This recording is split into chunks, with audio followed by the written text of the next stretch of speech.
ഉപവാസത്തിന്റെ വിശുദ്ധിയും പ്രാർത്ഥനയുടെ ഊർജവും ആത്മീയതയുടെ ശക്തിയും നിറഞ്ഞ പുണ്യ റമദാൻ. ഈ പുണ്യമാസത്തിൽ ഏഷ്യ ബഹ്റൈൻ ഒരുക്കുന്നു ഷഹറുർ റഹ്മ. ഷഹറുർ റഹ്മ നിങ്ങൾക്കായി ഒരുക്കുന്നു Nachu food products Ramadan special offer. Supported by Al Hilal health care.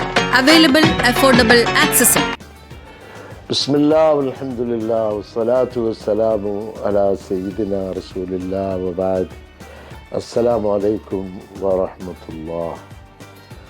Ramadan അതിൻ്റെ 2 പത്തുകൾക്ക് ശേഷം മൂന്നാമത്തെ പത്തിൽ 21ാമത്തെ ദിവസത്തിലാണ് നമ്മളുള്ളത്.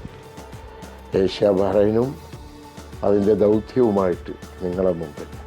ബഹുമാനികളെ, റമദാനിൽ ഒരുപാട് മാനുഷിക മൂല്യങ്ങളെ വിലയിരുത്തിക്കൊണ്ടുള്ള വിഷയങ്ങളാണ് നമ്മൾ സംസാരിച്ചു പോകുന്നത്. ഇന്നും ചില എല്ലാവരുടെയും വിഷയങ്ങളായ മാനുഷിക മൂല്യങ്ങളുടെ വിഷയങ്ങളാണ് ഇന്നും നമ്മൾ സംസാരിക്കാൻ പോകുന്നത്. ഈ ഖുർആൻ എന്ന് പറയുന്നത് അതിന് ഏറ്റവും കുറഞ്ഞത് 2 ഭാഗങ്ങൾ കാണാൻ സാധിക്കും. ഒന്ന്, ഖുർആൻ കാണുന്ന പ്രാർത്ഥനാ രീതികൾ. വേറൊന്ന്, ഖുർആൻ കാണുന്ന മനുഷ്യർക്ക് എല്ലാവർക്കും പിൻപറ്റാവുന്ന ചില നല്ല നടപടിക്രമങ്ങൾ. അതുപോലെ തന്നെ പ്രവാചകനെ നോക്കുമ്പോൾ പ്രവാചകൻ കാഴ്ചവെക്കുന്ന ഒരു പ്രാർത്ഥനാ രീതിയുണ്ട്. അതോടൊപ്പം തന്നെ ഈ ലോകത്ത് എല്ലാവർക്കും പിൻപറ്റാവുന്ന പ്രവാചകൻ്റെ ദർശനങ്ങൾ. ഇതാണ് നമ്മൾ മനസ്സിലാക്കാനുള്ളത്. ഒരുപാട് കാര്യങ്ങൾ എല്ലാവർക്കും പിൻപറ്റാനുള്ള, ഇപ്പം ഒരുപാട് മോശമായ പ്രവൃത്തികൾ ചെയ്യല്ലേ, അത് ചെയ്യല്ലേ, ഇത് ചെയ്യല്ലേ, അങ്ങനെ നടക്കല്ലേ എന്നൊക്കെ പറയുമ്പോൾ ഇത് മുസ്ലിമിന് മാത്രമല്ല എല്ലാവർക്കും പിൻപറ്റുവാൻ സാധിക്കും.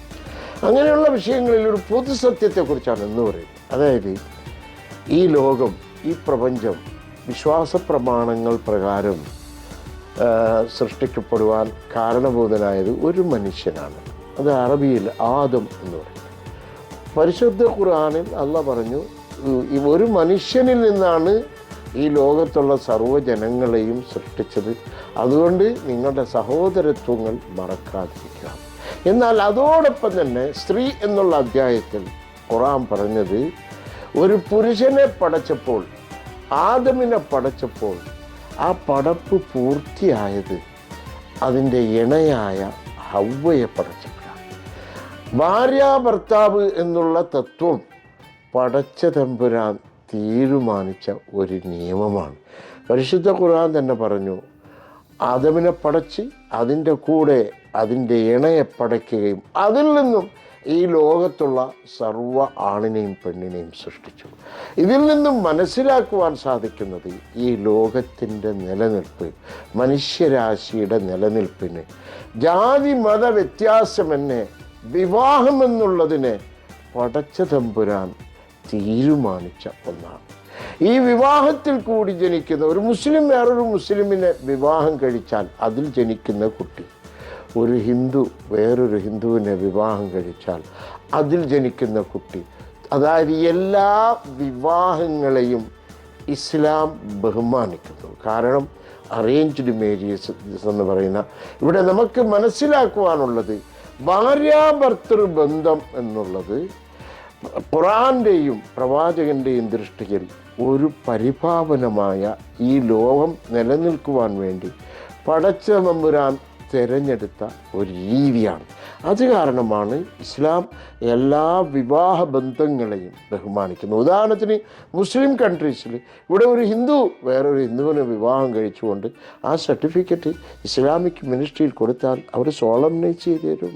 കാരണം ഇസ്ലാമിൻ്റെ കാഴ്ചപ്പാടിൽ അത് നിയമം പ്രകാരമുള്ള വിവാഹമാണ്. ഇതിൽ കൂടി നമുക്ക് മനസ്സിലാക്കുവാനുള്ളത്, ഈ ലോകത്തിൻ്റെ മനുഷ്യരാശിയുടെ നിലനിൽപ്പിന് പടച്ച തമ്പുരാൻ തിരഞ്ഞെടുത്ത ഒരു ഘടകമാണ് ഭാര്യാഭർത്തൃബന്ധം. അതിൽ കൂടി നമുക്ക് മനസ്സിലാക്കുവാനുള്ള വിഷയങ്ങളെ ഇനിയുള്ള ദിവസങ്ങളിൽ കേൾക്കുവാൻ പടച്ച തമ്പുരാൻ എനിക്കും നിങ്ങൾക്കും ഉദക്കം തരുമാറാകട്ടെ. ആശംസകളോടെ അസ്സലാമു അലൈക്കും വറഹ്മത്തുള്ളാഹി.